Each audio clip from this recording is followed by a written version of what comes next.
CTET के जो paper चल रहे हैं उनमें सभी शिफ्टों में इन्हीं 4 टॉपिक से प्रश्न पूछे जा रहे हैं, जिसमें सबसे छोटा सार्वगुणज, सबसे बड़ा सार्वगुणज, सबसे छोटा है तो फिर एक सबसे बड़ा, और फिर उन गुणनखंडों की संख्या पूछ रहा है और गुणनखंडों का सम पूछ रहा है। देखिए, जब सबसे छोटा सार्वगुणज निकालने की बात होती है, जैसे 12, 15 और 60 है, क्वेश्चन पूछे कि सबसे छोटा सार्वगुणज क्या होता है, तो इसका क्या निकालेंगे हम? एलसीएम निकाल देंगे। क्या निकाल देंगे? जब सबसे छोटा सार्वगुणज की बात करें तो हम एलसीएम निकालेंगे, जब सबसे बड़ा सार्वगुणज की बात करें तो हम क्या निकालेंगे? एचसीएफ निकाल देंगे। जब गुणनखंडों की संख्या बोले तो एलसीएम जैसे निकालते हैं वैसे निकालेंगे, जितने भी उससे गुणनखंड होंगे उनको क्या करेंगे? आप लिख देंगे, और उनके जो पावर आएंगे उनके पावर में +1 कर देंगे। क्या कर देंगे? पावर में +1।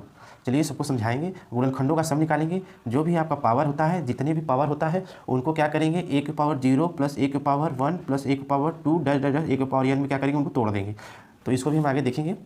तो चलिए सबसे पहला लगा सबसे छोटा सार्वगुणज निकालते हैं, यानी कि 12, 15 और 60 का क्या करना है? सबसे छोटा सार्वगुणज निकालना है, यानी कि हमें क्या निकालना है? एलसीएम निकालना है। एलसीएम क्या होता है? जो सबसे बड़ा होता है उसका मल्टीपल ही या तो वही होगा या तो उसका कोई मल्टीपल होगा। देखिए क्या 60 लेंगे तो 12 5 7 15 चौका 60, हाँ, तो इसका एलसीएम क्या हो जाएगा? 60 हो जाएगा। क्या हो जाएगा? 60। तो इसका सबसे छोटा सार्वगुणज क्या हो जाएगा?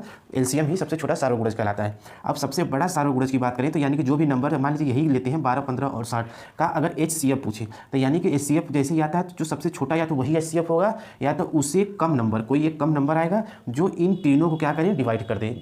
ये तीनों मिलकर इसको डिवाइड करते थे तो एलसीएम, अब एक नंबर आएगा वो तीनों को डिवाइड कर देगा। तो चलिए देखते हैं 12।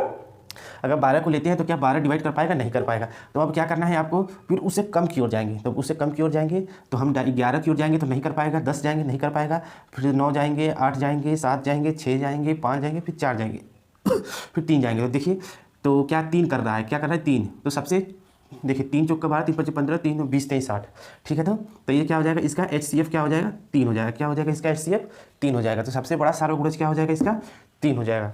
अब चलिए अब गुणनखंडों की संख्या निकालना है, तो सबसे पहले हम क्या करेंगे? कैसे इसका एलसीएम? देखिए ये मेथड आपको फॉलो करना पड़ेगा। इसके लिए 2 की पावर 2, 3 की पावर 1, 5 की पावर 1। अब संख्या में क्या बोला? जो भी पावर उसमें +1 करो। 2 + 1 3 मल्टीप्लाई 1 + 1 2 मल्टीप्लाई 1 + 1 2, 2 दूनी के 4 3 12।